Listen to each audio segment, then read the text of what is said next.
Assalamualaikum warahmatullahi wabarakatuh. Hai Sobat Kicau Mania, Kacer Mania di seluruh Nusantara, kita berjumpa lagi. Terima kasih untuk teman-teman yang sudah setia selalu menyimak pembahasan video-video dari saya tentang seputar rawatan dan masalah yang terjadi pada seekor kacer.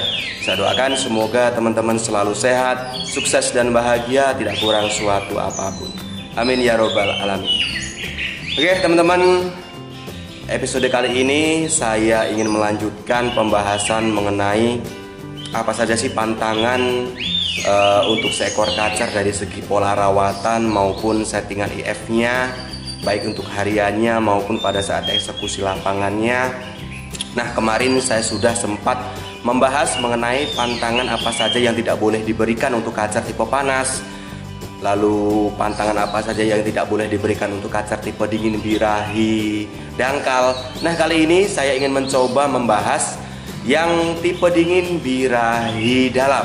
Jadi apa saja pantangannya yang tidak boleh diberikan untuk kacer tipe dingin, birahi dalam dari segi pola rawatannya maupun dari settingan IF-nya. Nah, jadi untuk teman-teman yang ingin tahu informasinya, yuk silahkan simak saja pembahasan video kali ini sampai habis.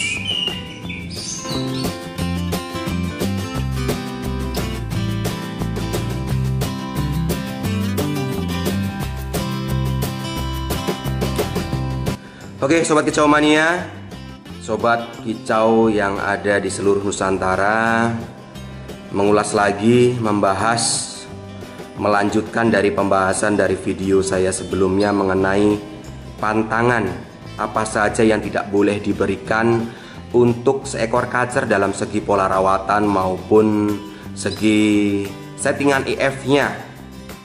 Karena dengan kita tahu, kita paham apa saja sih pantangan yang tidak boleh diberikan dari segi pola rawatan harian maupun settingan IF-nya, itu akan lebih mempermudah kita dalam menentukan arah pola rawatan yang cocok untuk kacernya. Karena dengan kita tahu pantangannya, selain kita tahu itu karakter kacernya dan dipadukan dengan kita paham apa saja yang tidak boleh diberikan untuk seekor kacer dari segi pola rawatannya, akan lebih mempermudah kita dalam menentukan arah pola rawatan yang cocok untuk seekor kacer. Seperti itu gambarannya. Nah, kemarin saya sudah menjelaskan, membahas mengenai pantangan apa saja yang tidak boleh diberikan untuk seekor kacer tipe panas. Dan selanjutnya saya juga sudah membahas mengenai pantangan apa saja yang tidak boleh diberikan dari segi pola rawatan maupun settingan IF-nya untuk kacer tipe dingin, birahi, dangkal.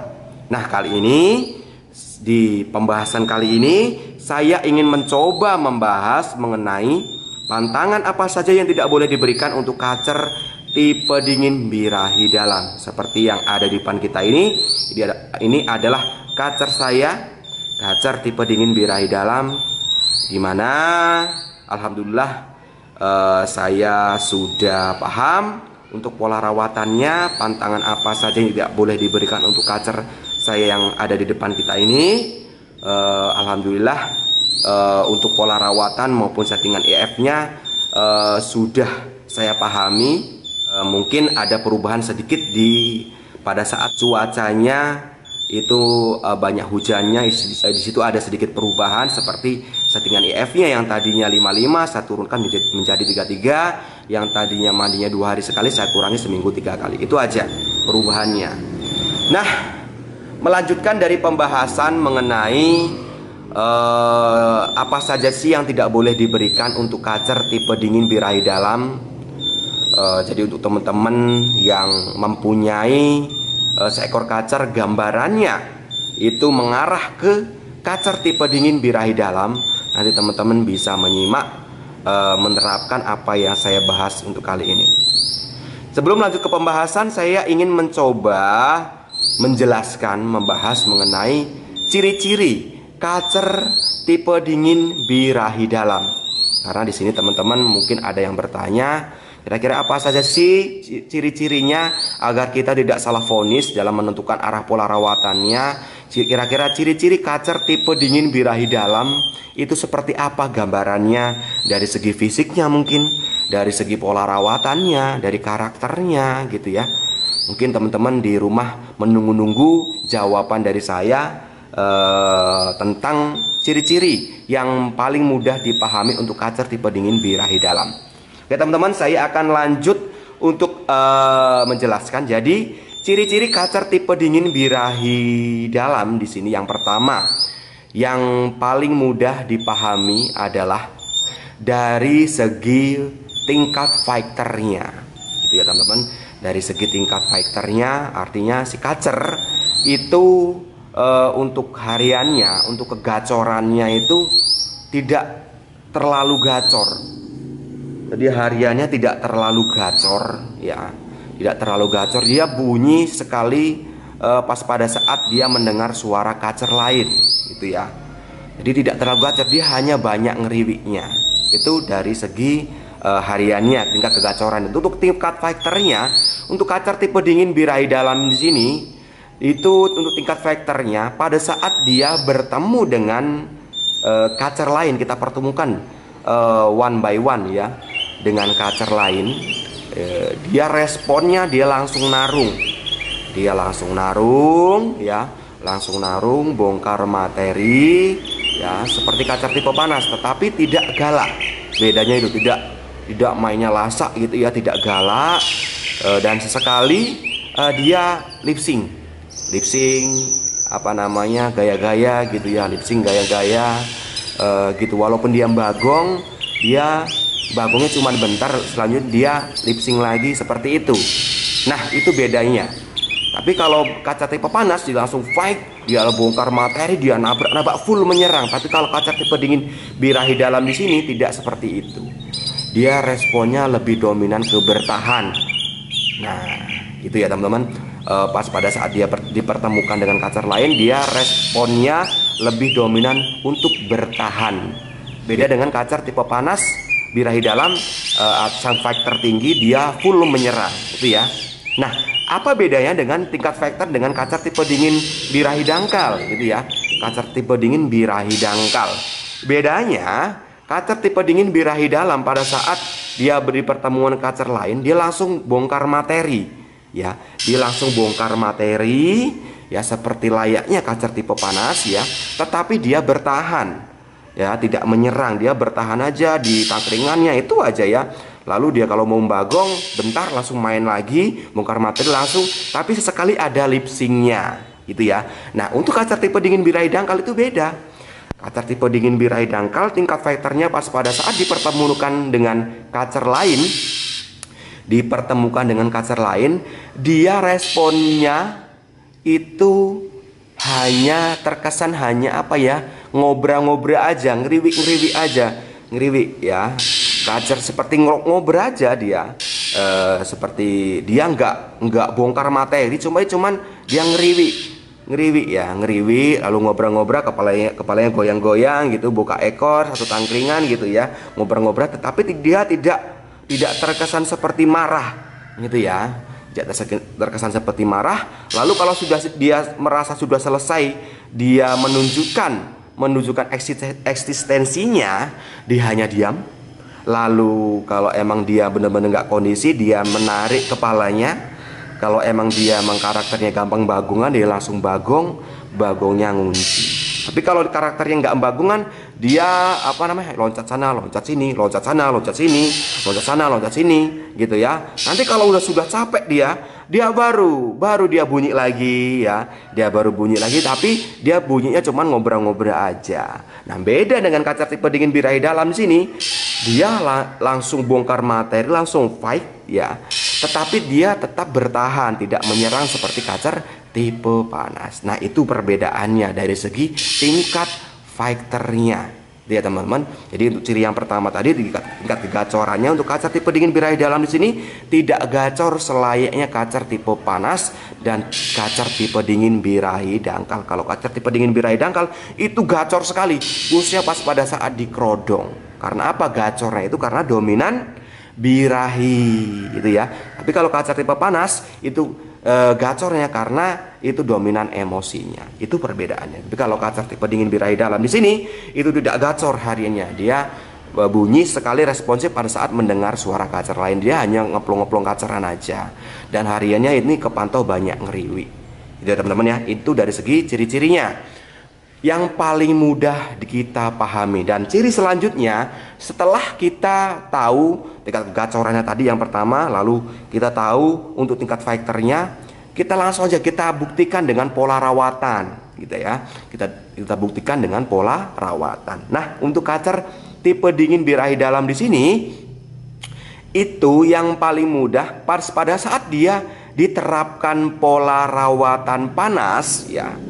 Diterapkan pola rawatan panas ya, yang tadinya masalahnya itu mungkin tidak mau bongkar materi, dominan birahinya pas pada saat diterapkan pola rawatan panas dia semakin jelek hasilnya gitu ya.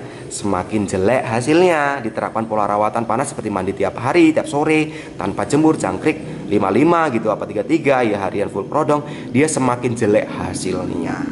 Ya, semakin dia tidak bunyi, semakin tidak gacor ya. Lalu yang tadinya nggak bagung jadi bagongan karena dia dominan birahinya gitu ya.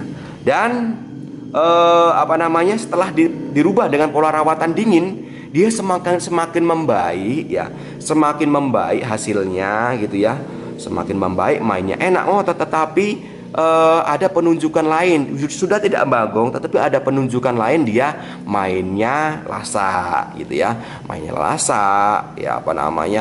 menyerang karena itu dominan, karena dia kondisinya dominan, emosinya terlampau tinggi emosinya. Nah, jika sudah seperti itu, teman-teman sudah menerapkan pola rawatan kok semakin jelek, diterapkan pola rawatan dingin kok dia positif, cuman kok malah ada lasanya, ya udah langsung aja terapkan pola rawatan dingin birahi dalam gitu ya teman-teman ya.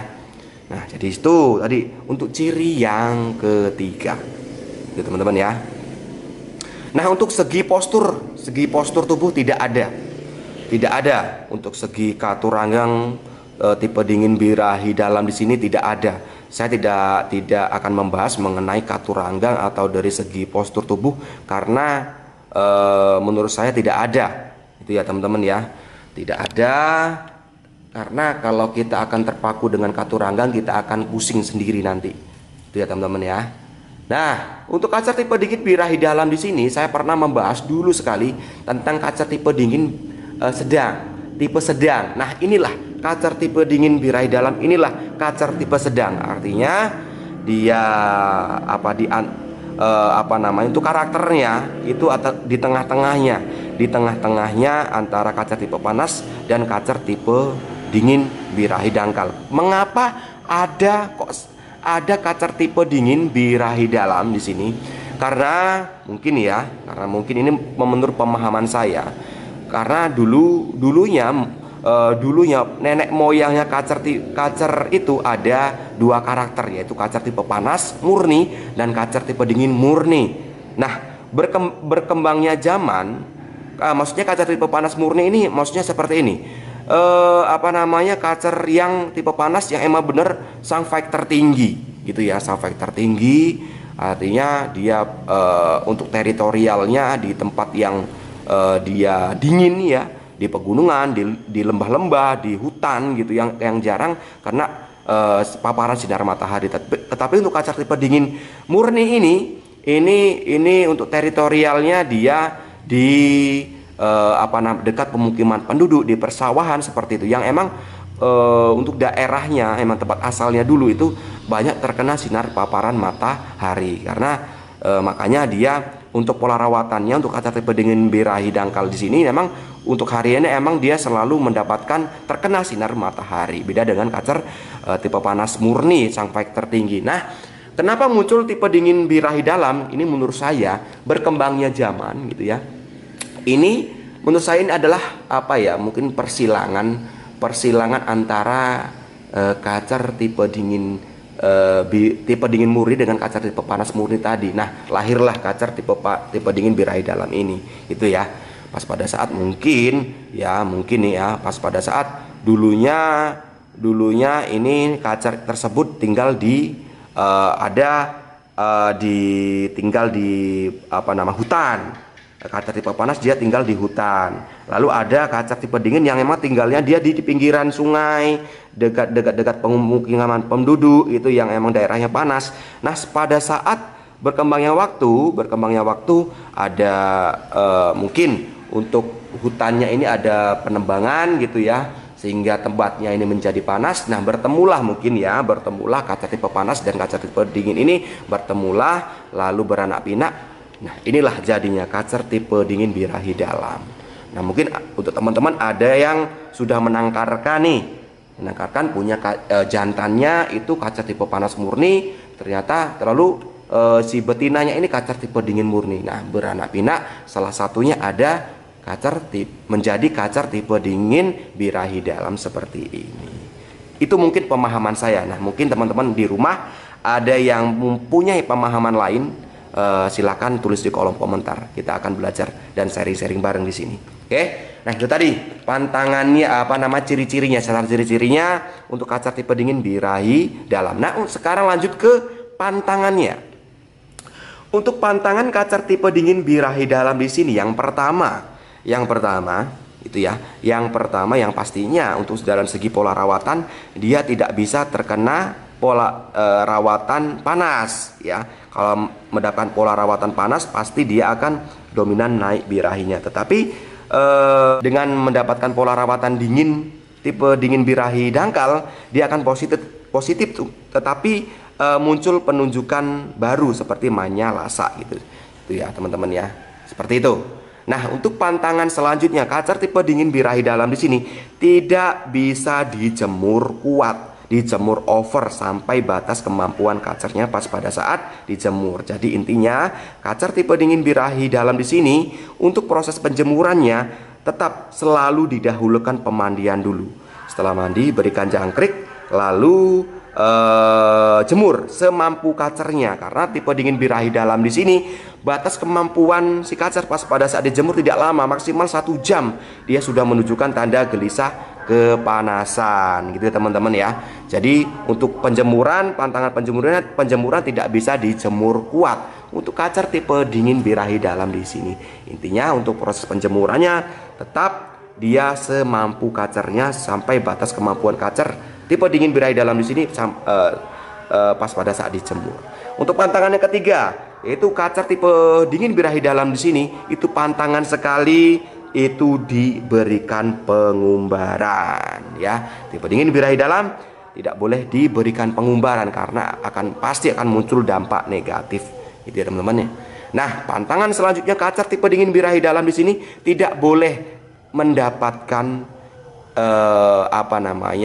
EF yang sedikit, apalagi sampai tanpa diberikan EF, karena salah satu kebutuhan tipe dingin birahi dalam di sini adalah kebutuhan EF, salah satunya jangkrik. Cukup jangkrik aja ya.